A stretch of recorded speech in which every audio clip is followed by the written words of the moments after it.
이번에는 그 학생들이 많이 읽는 선량한 차별주의자입니다. 김지혜 씨의 그 책이고요.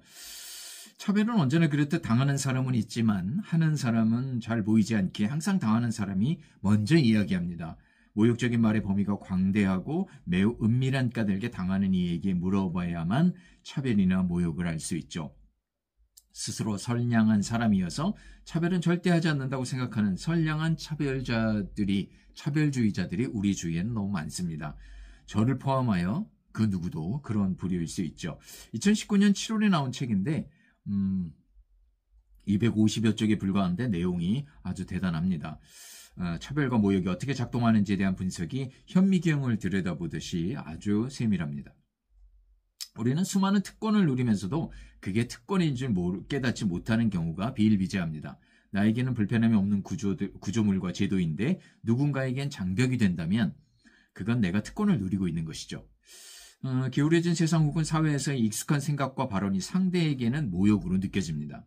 여성, 장애인, 성소수자, 이주민과 함께 그 외의 소수자들이 나와는 달리 늘 차별과 모욕 속에서 살아가고 있다고 생각하면 저 역시 그들을 차별하고 있으며 모욕을 줄 때가 많다는 의미입니다. 내가 차별하지 않을 가능성은 거의 없다는 것이죠. 일부에서는 세계의 장을 통해 선량한 차별주의자의 탄생을 알립니다.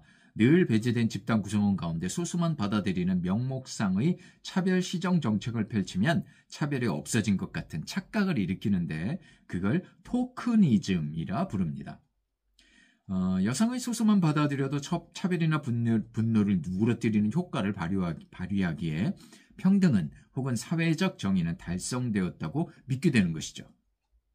수많은 객관적 지표에서 여성을 비롯한 소수자들이 불리함을 당하여 시정을 요구하면서 권리를 주장하면 일종의 호의를 베푸는 것처럼 선심을 쓰죠.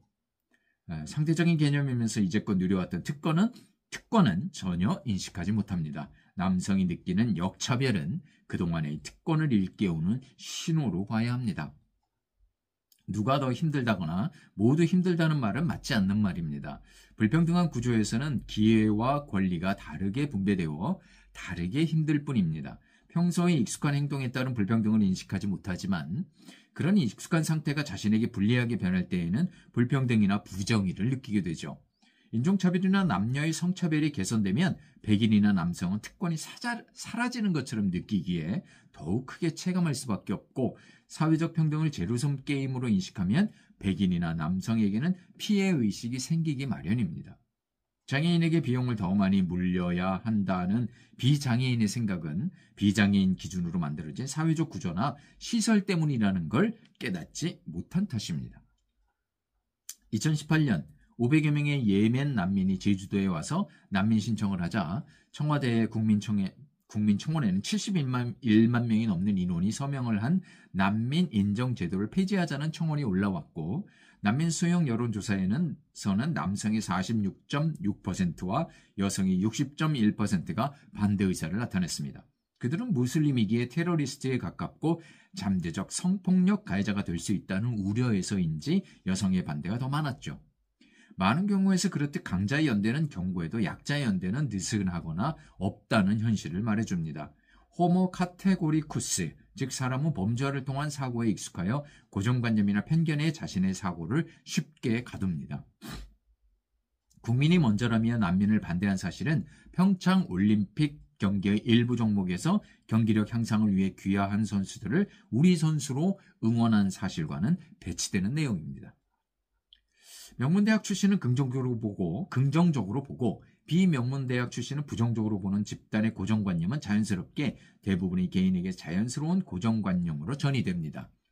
성차별적 문화에 강한 나라의 15살 여학생의 수학 성적이 더 낮다는 연구 결과가 있습니다. 같은 직종의 여성의 임금이 더 낮은 이유는 애초에 낮은 직종에 진출하는 경향이 있어서 그렇죠. 이런 구조적 차별은 차별이 아닌 것처럼 보이게 만드는데 때때로 우리는 사회적 편견에 맞추기 위해 노력하는 걸 정상으로 여깁니다. 여성이기에 어쩔 수 없다라고 감수하는 경향을 이기는 노력이 필요하죠. 3부에서는 본격적인 차별의 현장을 살펴봅니다. 웃자고 한 말에 죽자고 덤비는 이유는 행동이 옳지 않음을 정확하고 분명하게 지적하기 위함입니다. 약자를 향한 금기의 빗장이 풀리면 조롱과 비웃음이 난무하는 잔혹한 놀이가 되고 집단적 편견과 적대감이 봉인 해제되어 차별을 주장하는 고정관념과 편견을 증폭시킵니다. 정치적 올바름, PC, 정치적 올바름을 따르면서 단어만 교체하고 비하하는 마음을 버리지 못하면 올바르지 않은 낙인은 지속됩니다. 퀴어라는 말은 기괴한 같은 의미로 성소수자를 비하하는 말이지만 당사자들이 오히려 전유하여 특별하거나 독창적이며 다양성을 드러내는 단어로 사용하기도 합니다. 기존의 억압을 유지하기 위한 비하성 언어와 권력에 맞서기 위한 비하성 언어의 대립을 볼 수 있습니다. 정규직과 비정규직의 차별 문제가 능력주의 관점에서는 공정하고 정의로운 행위로 인식될 수 있지만 능력에 따른 계층이 존재해야 하고 그에 따른 불평등은 감수해야 한다는 의미를 부여하죠. 하지만 능력을 평가하는 기준은 누가 정하는가 하는 문제가 존재합니다. 꼭 필요한 직무 능력이 아님에도 토익 600점 이상은 청각장애인을 고려하지 않은 행위인 것처럼 모두에게 동일한 기준은 간접 차별일 수 있고 편향되지 않았다는 착각 때문에 오히려 더 불공정을 야기합니다. 그야말로 능력주의의 역설이라 할 만하죠. 능력주의에서의 능력은 한 가지만이 아니며 또한 그 사람이 전부일 수도 없습니다. 학교의 우열반 제도 역시 우수한 반에만 집중 관심과 혜택을 주는 탓에 철저한 차별 행위로 볼 수 있습니다. 우수한 반에는 존중과 지원 및 기회를 독식하게 하고 열등한 반에는 무시와 박탈 및 배제와 모멸감을 주는 것이 어떻게 실력 차이에 따른 공정한 대우가 될 수 있겠습니까? 노키즈존, 노스쿨존, 노장애인존, 내국인 전용 수많은 장소에서 우리는 차별을 아무렇지도 않게 실행합니다. 경직된 위계질서와 배타성을 내재한 종교 교리 역시 인권의 대원칙과 충돌함은 물론 민주사회의 기본 원리에도 반하는 내용입니다. 어린이집이나 유치원에서 외국인 아동의 입학을 거부하는 행위는 또 어떻습니까? 한국인의 얼굴을 한 아이는 외국 국적이어도 상관없고 동남아시아의 얼굴을 한 아이는 한국 국적을 가지고 있어도 안 된다는 말입니까? 다문화라는 말 자체가 낙인과 차별 및 배제 용어로 쓰이는 현실은 매우 유감스럽습니다. 거리와 광장에는 사람과 행동을 규율하는 규칙과 감시체제가 작동하는데 퀴어 문화 축제를 보면 확실하게 알 수 있습니다. 소수가 공공의 장소에서는 결코 나타나서는 안 된다는 규칙은 무엇입니까? 그들은 공적인 장소에 나오는 행위를 통해 그들이 평등한 세계에 입장할 수 있음을 보이고자 합니다. 민주주의 사회에서는 그 안의 모든 구성원이 동등한 대우를 받아야 합니다. 누구나 공공장소에 나올 수 있어야 한다는 말이죠. 3부에서는 차별에 대한 우리들의 자세를 말합니다. 공공질서를 위해 소수의 권리를 제한하는 것이 얼마든지 가능하다면 그것은 평등한 세계, 즉 민주주의 사회라고 말할 수 없습니다. 민주적인 절차로 만들어진 법도 때로는 부당할 수 있어 지속적인 개정이 필요하죠. 다수결의 원칙은 분명한 한계를 지니며 다수중심 사회에서는 소수의 저항 운동이 필요할 때가 있습니다. 법에 대한 무조건적인 복종은 전체주의의 특징이며 아무리 법치주의 국가라 하더라도 옳지 않은 태도입니다. 공개적인 위법 행동인 시민 불복종이 오히려 사회적 정의를 이루는 길이 될 수 있습니다. 부정의한 상황을 보고도 피해자의 부족함 탓으로 들린다면 차별의 부당함보다 주장하는 이들의 흠을 찾아 자제를 요구한다면 세상은 변하지 않습니다. 정의는 누구를 비난해야 하는지 아는 것입니다. 형식적인 평등보다는 실질적인 평등이 필요하죠. 보편성과 다양성 사이에는 언제나 긴장이 존재합니다. 남녀 구분에 속하지 않은 이들을 볼 때면 더욱 그렇죠. 다르다는 것이 정상에서 벗어남을 의미한다면 차별과 모멸은 당연하게 따르는 수준입니다. 남성과 여성, 장애인과 비장애인은 다르다고 해야 하듯 차이는 상대화하면서 맥락에 따라 유동적으로 받아들여야 합니다. 정치적 올바름을 과도한 예민함이며 학문적 논의에 방해된다고 주장하는 것은 현재의 불평등이 훨씬 낫다고 여기는 것과 다를 바 없습니다.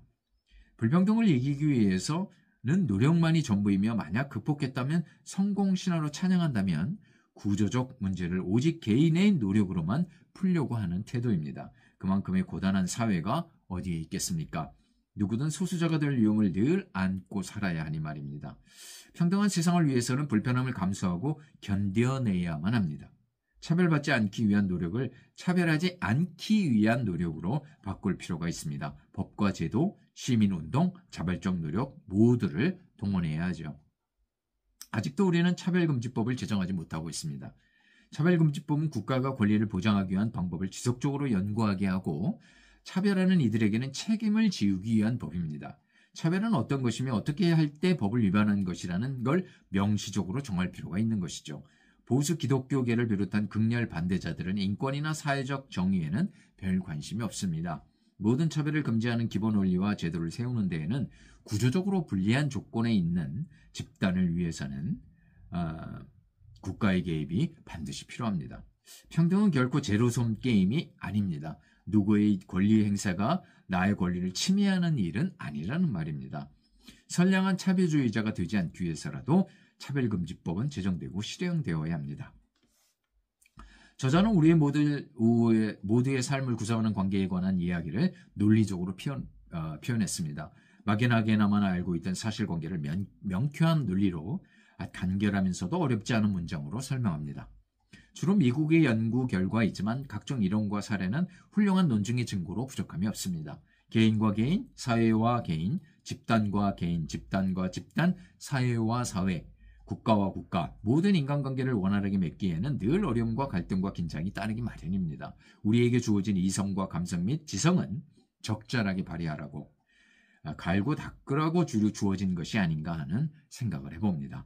불편하지만 쉽지 않지만 막연하지만 절망적이지만 주어진 역량대로 최대한 발휘해야만 우리는 보다 나은 삶을 살 수 있을 것입니다. 우리의 운명이죠. 네. 참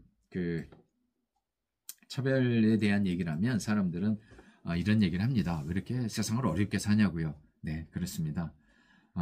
누구에게나 평등한 세상이 되려면 보편적이고 더 나은 세상이 되려면 불편하게 살 수밖에 없고 또 어렵게 살 수밖에 없을 것입니다. 나만 편하자고 일부 계층만 편하자고 또 나와 다르다고 소수를 그렇게 억압하는 사회를 만들어서는 안 되겠죠.